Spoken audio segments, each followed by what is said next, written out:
Hello everyone, welcome to the PHE Academy CBSE। आज हम chapter number second start कर रहे हैं जिसका नाम है sports and nutritions. Chapter number 1 हमने कंप्लीट किया, प्लानिंग इन स्पोर्ट्स। अगर जाके नहीं देखा ना तो पहले जाके देख लेना, नीचे डिस्क्रिप्शन पार्ट में लिंक दिया हुआ है उसका।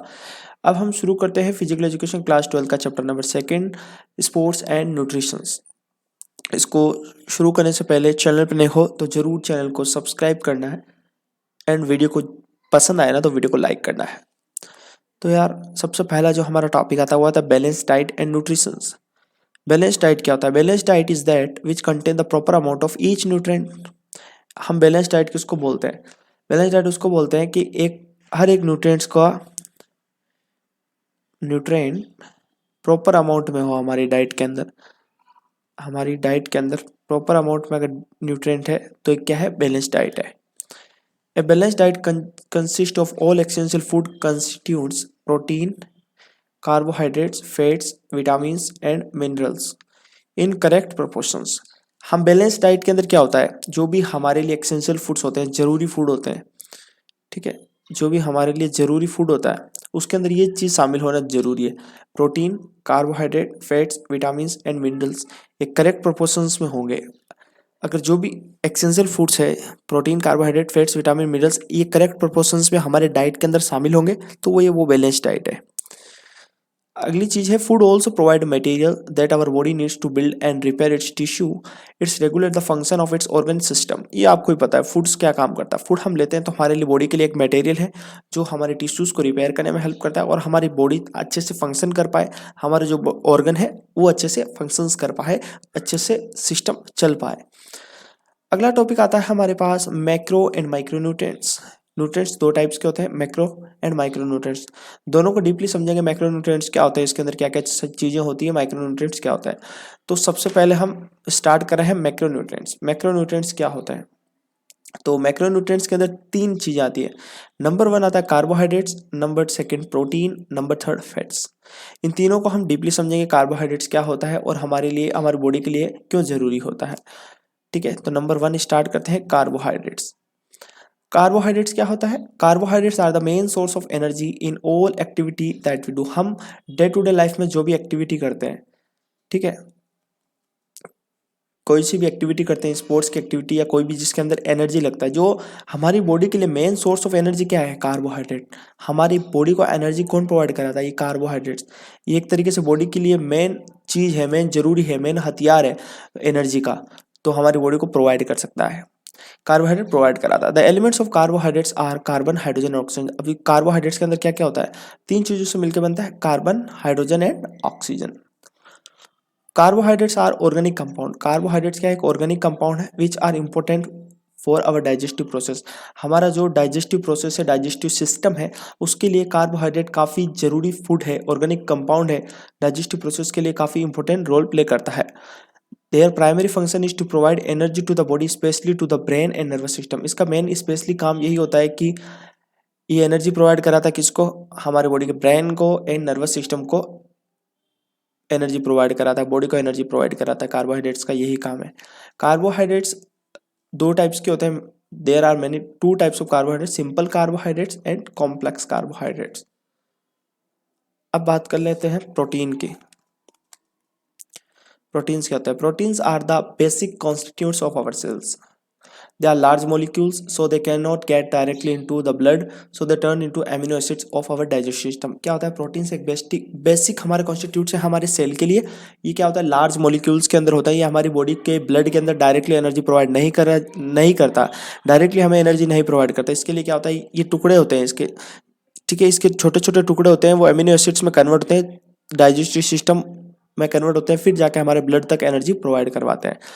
There are 23 amino acids and only 9 are available in diet।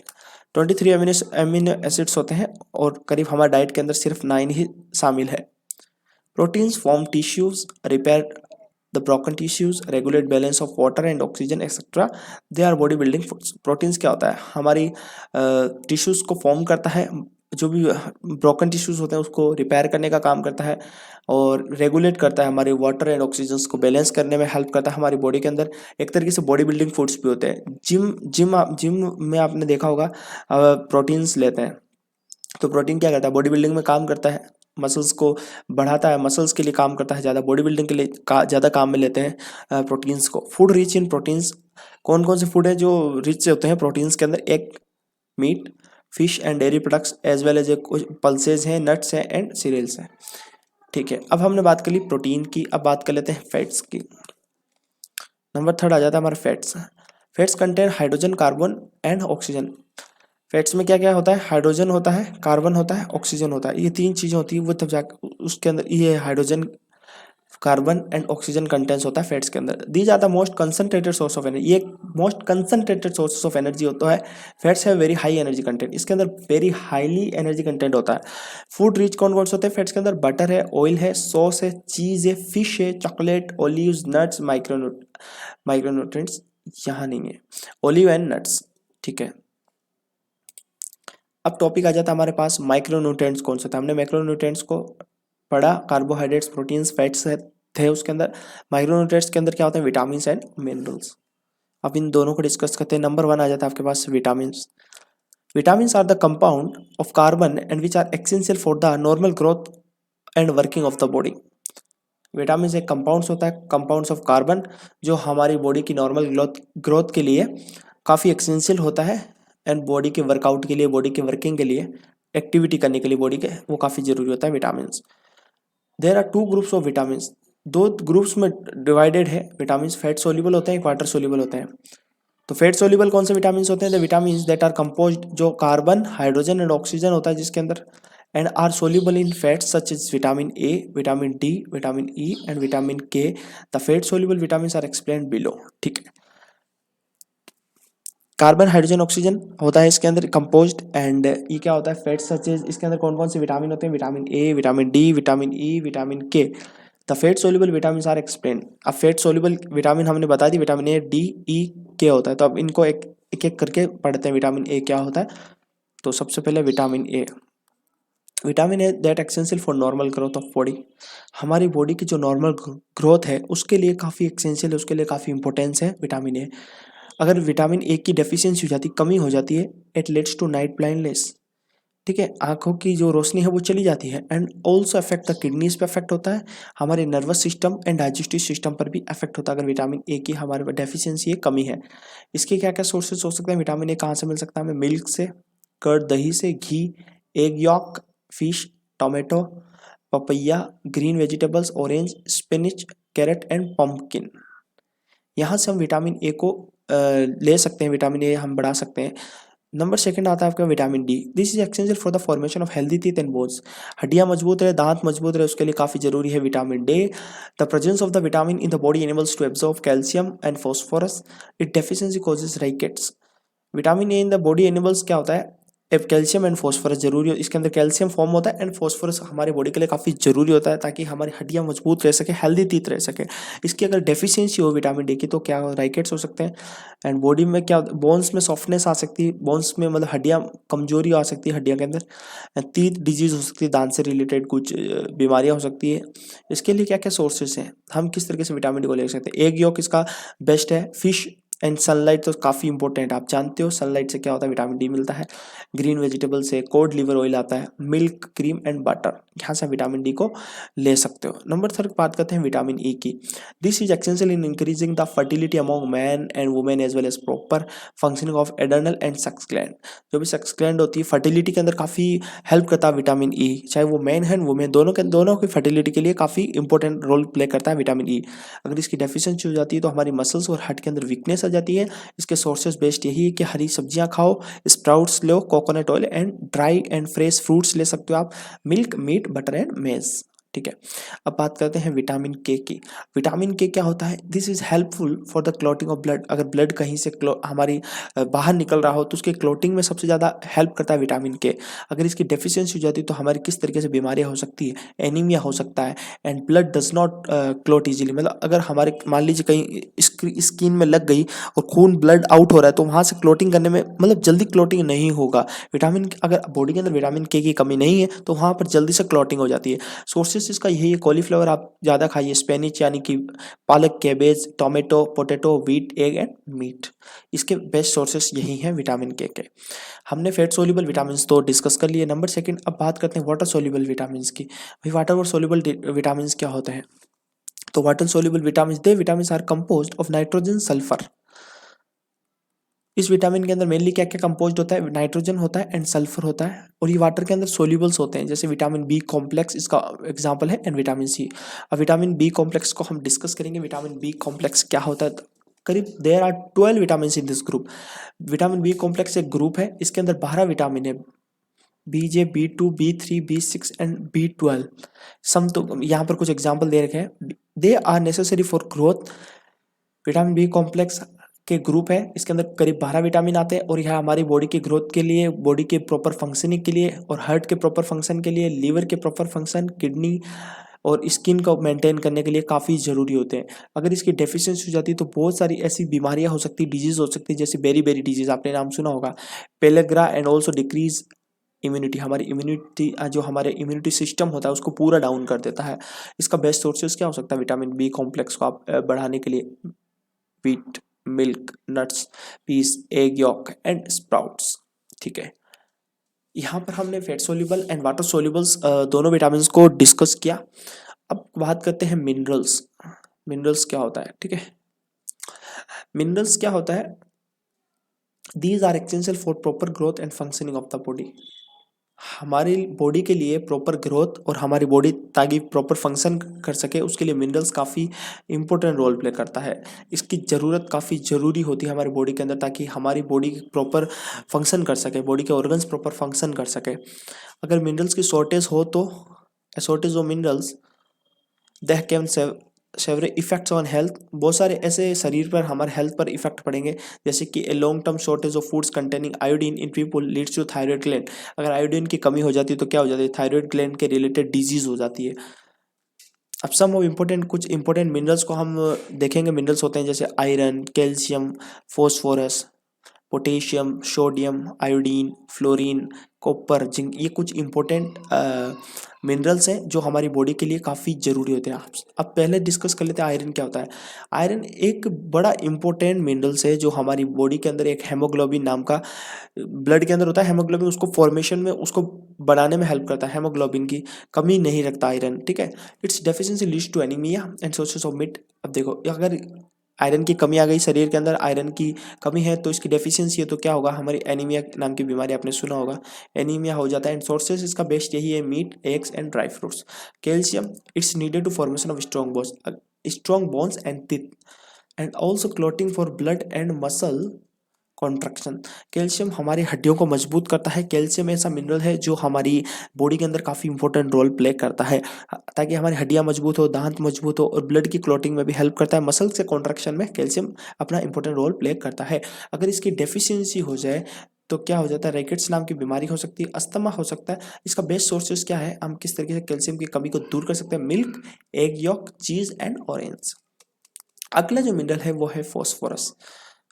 phosphorus is required for development of strong bones and teeth, also for making energy।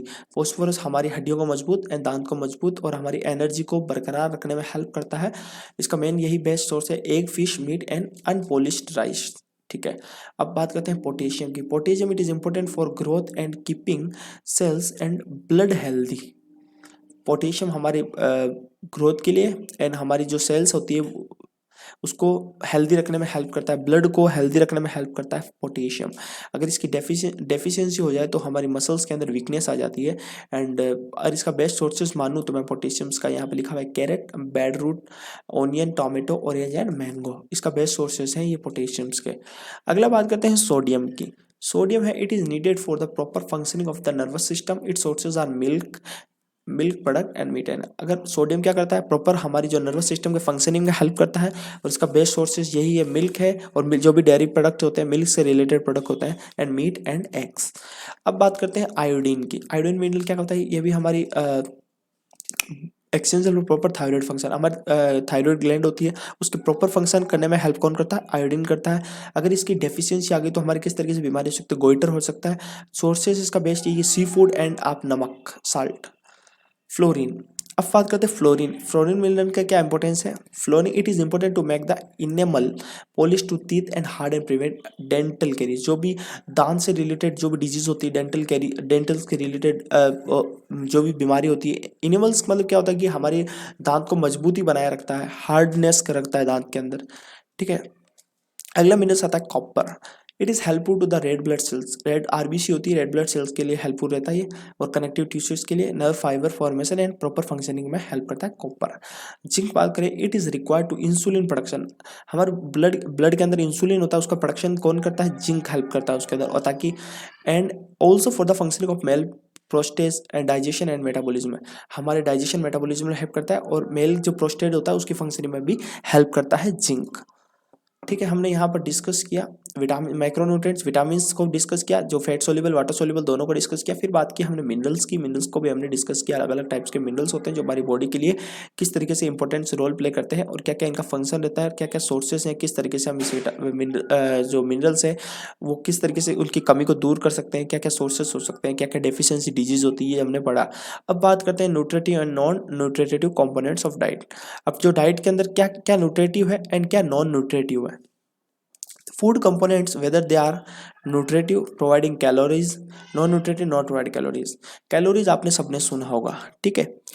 अब फूड कंपोनेंट्स दो तरीके होते हैं, यहाँ पे डिस्कस करेंगे, nutritive and non nutritive. Nutritive वो होते हैं जो हमारे लिए कैलोरीज प्रोवाइड करें, नॉन न्यूट्रिटिव वो होते हैं जो हमारे कोई कैलोरीज प्रोवाइड नहीं करते।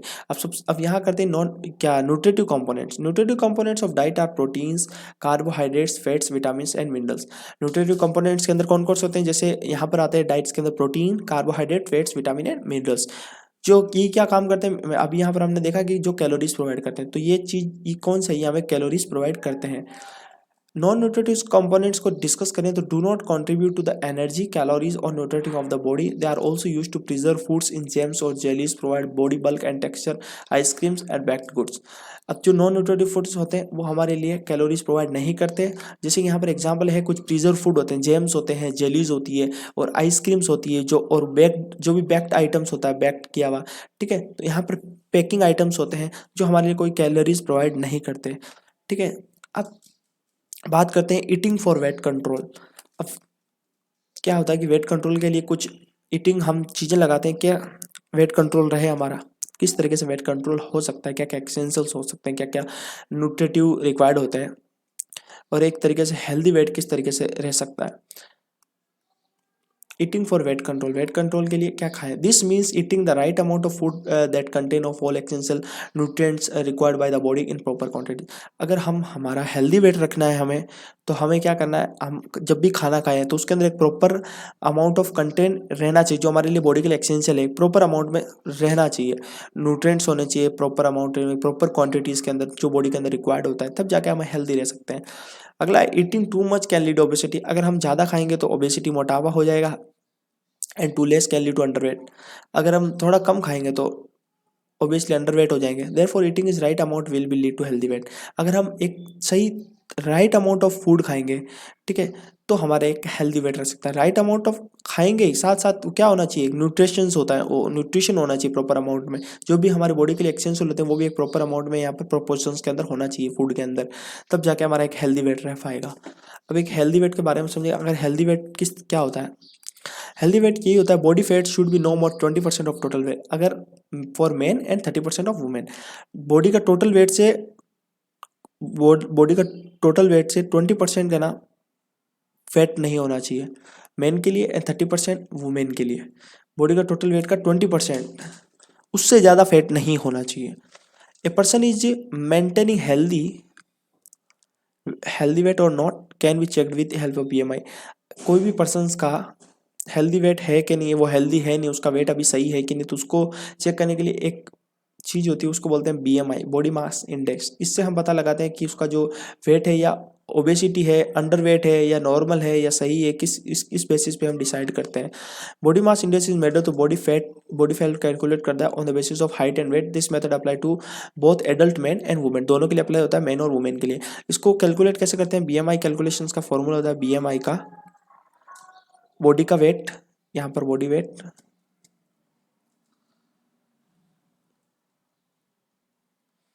Upon height square, height metre square, ठीक है, हाइट का स्क्वायर करते हैं इस तरीके से। यहाँ पर जैसे एग्जांपल है, हाइट दे रखी 1.70 मीटर, वेट है 70 किलो। तो यहाँ पर देखो निकाल लिया हाइट क्या होता है, हाइट फॉर्मूला होता है BMI निकालने का,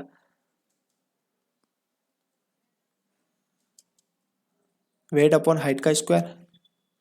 तो यहाँ पर वेट रख दिया और यहाँ पर आया 24.22, BMI ये निकल के आया। अब इसकी BMI की एक टेबल होती है, उस बेसिस पे हम डिसाइड करते हैं कि ये पर्सनस का नॉर्मल वेट है या ओवर वेट है या अंडर वेट है या ओबेसिटी है। तो इस तरीके से ये टेबल होती है। यहाँ पर 24.22 आया, अगर बिलो आ जाए 18.5 तो वो अंडर वेट है, अगर 18.5 से 24.9 आए इसका मतलब वो नॉर्मल है, ठीक है। तो अभी ये फिलहाल नॉर्मल वेट है। 25 से 29 हो जाए तो ओवर वेट है, 30 से अब हो जाए तो ओबेसिटी है, मोटापा है। इस टेबल से क्या इस मतलब यहाँ पर हमने 24.22 आया निकल के, तो ये क्या है, नॉर्मल वेट स्टेटस बता रहा है। इस टेबल के सहारे से हम देख सकते हैं BMI कैलकुलेट करके कि वो नॉर्मल वेट है, अंडर वेट है, ओवर वेट है या ओबेसिटी है। अब बात कर लेते हैं the pitfalls of dieting. Pitfalls of dieting क्या होता है, मतलब लोग क्या क्या करते हैं, कुछ ऐसी ऐसी टेक्निक्स यूज करते हैं अपना मोटापा को जल्दी से घटाने के लिए, वेट लूज ताकि जल्दी हो सके उनका। तो कुछ डाइट इस तरीके से लगाते हैं, फास्टिंग करते हैं, अपनी कैलोरीज को रिड्यूस करते हैं, कुछ कंजप्शन करते हैं, कैलोरीज कंजप्शन कम करते हैं, एक्सरसाइज करते हैं। तो कुछ ऐसे डेंजरस पिटफुल हो सकते हैं हमारी डाइटिंग के लिए, ताकि उससे क्या होता है, वेट तो कम हो जाएगा पर वो हेल्दी वैसे नहीं होगा। एक चीज़ होती है यहाँ, वेट तो आपका कम हो जाएगा, आप कुछ टेक्निक लगा रहे हो, आप कम कम कैलोरी ले रहे हो, खाना कम खा रहे हो, ठीक है, फास्टिंग कर रहे हो ज़्यादा और एक्सरसाइज खूब कर रहे हो, एनर्जी बहुत लगा रहे हो। तो इससे क्या होता है, चलो वेट तो आपका कम हो जाएगा पर साथ ही साथ कुछ हेल्थ रिलेटेड इशू भी होंगे। हेल्दी वैसे कम होता है वजन तो कोई दिक्कत नहीं, नॉर्मल वैसे आप कर लोगे, बट आप कुछ टेक्निक लगा रहे हो, अपने कहते हैं ना सेहत के साथ खिलवाड़ कर रहे हो, फिर आप वेट लॉस कर रहे हो, तो उसका कोई मतलब नहीं है। साइड साइड में आपके कुछ बीमारियां भी होती रहती है। तो अब कुछ क्या होता है, कुछ मेंशंस मैं बताता हूँ आपको। पिटफॉल्स: ईटिंग टू लिटिल, खाना बहुत कम खाते हैं। इन डाइटिंग पीपुल टेक जस्ट 15 से 1800 कैलोरीज पर डे में लेते हैं, बट ये क्या होता है, नॉर्मल लाइफ के लिए डेली डेली के लिए एक सफिशिएंट नहीं है, डेली रिक्वायरमेंट के लिए सफिशिएंट। तो इसका इसका रिजल्ट यही होगा, वेट लॉस तो कम हो जाएगा, आपका वजन तो कम हो जाएगा, बट क्या होगा, वो हेल्थ प्रॉब्लम्स और ज़्यादा क्रिएट हो जाएगी, अदर जो भी हेल्थ रिलेटेड प्रॉब्लम्स होती है वो क्रिएट होना स्टार्ट हो जाएगी। सेकंड नंबर है मोर ड्रिंकिंग देन ईटिंग। क्या करो आप, ड्रिंकिंग ज़्यादा ले रहे हो, खाना कम खा रहे हो, तो in order to reduce calorie, आपके कैलोरी कंजप्शन आप कम ले रहे हो, ठीक है। ज़्यादा से ज़्यादा आप ड्रिंक्स ले रहे हो, sweeten juices, soda, tea, coffee with sugar, आपका वेट इससे बढ़ जाएगा। स्किपिंग मील्स, मील्स आप स्किपिंग कर रहे हो, नॉट टेकिंग ब्रेकफास्ट, आप देखो ब्रेकफास्ट नहीं ले रहे हो, लंच नहीं ले रहे हो, डिनर नहीं ले रहे हो, प्रॉपर मील्स नहीं ले रहे हो, आप सोच रहे हो मेरा वजन कम हो जाएगा, वेट लूज हो जाएगा। तो इसमें क्या हो गया, आपकी मेटाबॉलिक रेट कम हो जाएगी। Then the body start conserving energy. तो बॉडी का है, बॉडी को एनर्जी चाहिए, बॉडी कहीं ना कहीं से तो कंजर्व करेगी एनर्जी। तो नेक्स्ट टाइम आप क्या करोगे, gets foods the also result more intake calories in next meal. तो इससे आपके क्या होता है कि नेक्स्ट आपको कम से कम ज़्यादा कैलोरी लेनी चाहिए, ताकि बॉडी को क्या, जो भी एनर्जी कैलोरी चाहिए, जो प्रॉपर डेली कैलोरी चाहिए वो मिल सके, ठीक है। आप ज़्यादा से ज़्यादा मील्स स्किपिंग करोगे तो ज़्यादा ज़्यादा आपकी भूख बढ़ेगी, कैलोरी ज़्यादा से ज़्यादा बॉडी को नीड्स होगी, बॉडी को ज़्यादा से ज़्यादा एनर्जी मिलेगी, सॉरी मिलेगी नहीं, एनर्जी ज़्यादा से ज़्यादा मांगेगी बॉडी। बॉडी को एनर्जी के लिए क्या चाहिए, ज़्यादा से ज़्यादा कैलोरी चाहिए, ठीक है। तो इससे क्या होता है, बॉडी इंटैक्ट करेगी ज़्यादा से ज़्यादा कैलोरी, ज़्यादा भूख लगेगी, एक तरीके से कहने का मतलब है। फोर्थ है इंटेक ऑफ लेबल्ड फूड। आप लेबल्ड फूड स्टार्ट करोगे, टॉ फैट, टॉ शुगर, टॉ कैलोरीज में नॉट प्रोड्यूसिंग प्रॉपर रिजल्ट, इसका एक प्रॉपर रिजल्ट नहीं आएगा। जैसे आप ज़्यादा से ज़्यादा चाय पी रहे हो, drinking more tea with sugar free, आप देख रहे हो कि भैया मैं को शुगर फ्री चाय पीऊँगा तो मेरा वजन नहीं बढ़ेगा। In more intake of tea and enhance greater calorie consumption. तो ज़्यादा से ज़्यादा क्या होगा, इंटेक क्या करोगे, ज़्यादा से ज़्यादा कैलोरी कंजप्शन होना स्टार्ट हो जाएगी। फिफ्थ बात करें, not performing exercise. No exercise reduce the level of metabolic intensity and there is no burning calories, in that case dieting will not be effective. कोई डाइटिंग का इफेक्ट नहीं रहेगा। अब बात करें फूड इंटॉलरेंस। फूड इंटॉलरेंस क्या होता है, food intolerance the intolerance of certain elements in some foods that can not be properly processed in our digest. कुछ ऐसे इंटॉलरेंस होते हैं, कुछ ऐसे फूड्स होते हैं जो प्रॉपर्ली क्या होता है हमारे डाइजेस्टिव सिस्टम के लिए प्रोसेस्ड नहीं होते हैं।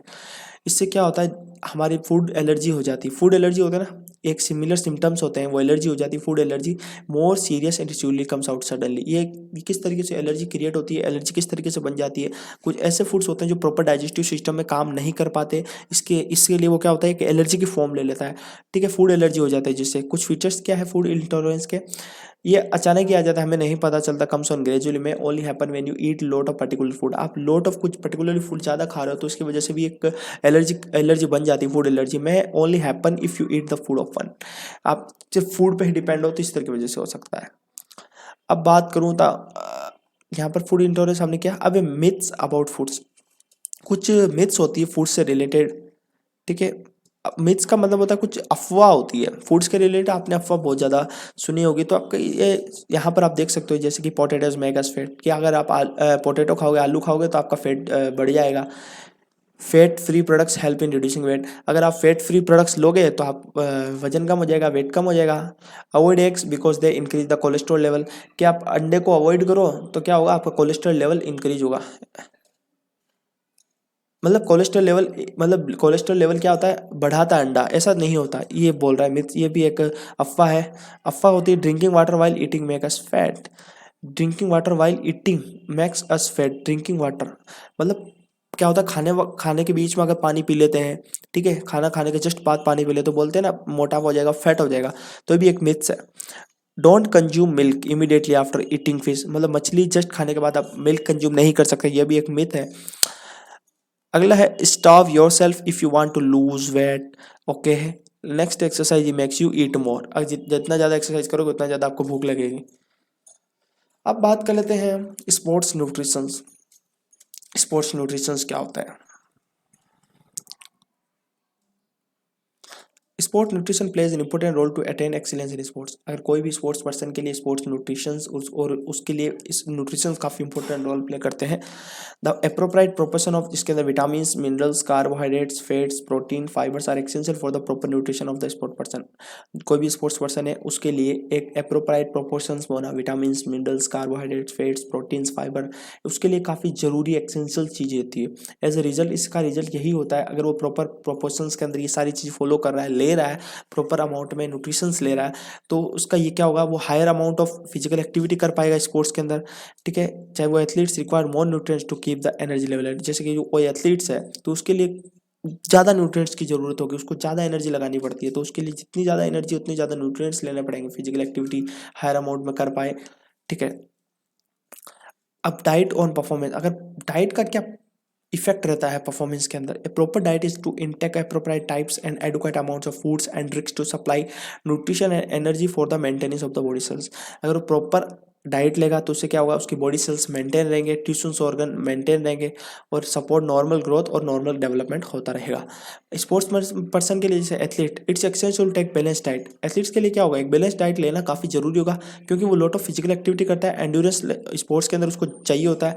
The quality of sports diet depends on the correct proportion of carbohydrates. उसकी जो डाइट्स होती है उसकी क्वालिटी ऑफ डाइट्स डिपेंड करती है, करेक्ट प्रोपोर्शन होना चाहिए कार्बोहाइड्रेट्स का, फैट्स का, protein minerals salt etcetera. It's constitute the main nutrients of, इसका मेन कॉन्स्टिट्यूट क्या है, मेन न्यूट्रिएंट्स ऑफ डाइट का यही है, डाइट का मेन कॉन्स्टिट्यूट यही है, मेन न्यूट्रिएंट्स यही है, करेक्ट प्रोपोर्शंस में हो। अब बात करते हैं pre during post competition fluid and meal. मतलब कोई भी कंपटीशंस करने से पहले और उसके बाद किस तरीके से मील लेते हैं। सबसे पहले द प्री कंपटीशन मील, मतलब उस कंपटीशन से पहले। The goal prior of competition and training session is to maximise carbohydrate stores in muscles and liver and top of blood glucose store. This helps in, यहाँ कुछ चीज़ें लेते हैं जैसे अब अगर हम प्री कंपटीशन मील है उसके अंदर हम कुछ चीज़ मील ले रहे हैं तो उसका क्या क्या इंपॉर्टेंस रहेगा, वो किस तरीके से हेल्प करेगा। तो यहाँ है सस्टेनिंग एनर्जी, हमारी एनर्जी को बरकरार रखेगा, बूस्टिंग करेगा, हमारे परफॉर्मेंस को बूस्टिंग करेगा, बॉडी हाइड्रेटेड होने से बचाएगा, प्रिजर्व द मसल मास, हमारे मसल्स के मास को प्रिजर्व करके रखेगा, and speeding recovery after competition. Competition खत्म होने के बाद हम स्पीडली रिकवर हो पाएगा। और nutrition requirement during competition, nutrition तो कंपटीशन के टाइम पे रिक्वायर्ड होते हैं। पोस्ट कंपटीशन मील, अब पोस्ट कंपटीशन मील्स क्या होगी, post workout nutrition can help you, हम जल्दी से रिकवर हो पाए कंपटीशन के बाद, रिहाइड्रेटेड वापस एंड रिफ्यूल हो सके, वापस बिल्ड मसल्स हो सके, हमारी फ्यूचर परफॉर्मेंस हमारा इंप्रूव हो सके। तो हमने देख लिया प्री एंड पोस्ट दोनों किस तरीके से हेल्प करता है मील। और अब हमने चैप्टर को यहाँ पर, चैप्टर होता है एंड आपका, जो स्पोर्ट्स एंड न्यूट्रिशन से चैप्टर यहाँ पर इसको एंड करते हैं। वीडियो पसंद आई तो वीडियो को पहले लाइक करना है, चैनल को सब्सक्राइब करना है। Chapter number 1 planning in sports नहीं देखा तो जाके जरूर देखना है। स्पोर्ट्स एंड न्यूट्रिशन को हमने कवर किया। वीडियो पसंद आई तो वीडियो जरूर लाइक करना है आपको। तो हमने सारी चीज़ों को अच्छे से डिस्कस किया, सब चीज़ को डीपली पढ़ा। अगर आपको वीडियो स्लो लग रही है ना तो आप क्या कर सकते हो, इसको फास्ट मोड पर देख सकते हो। चैनल को सब्सक्राइब जरूर करना है।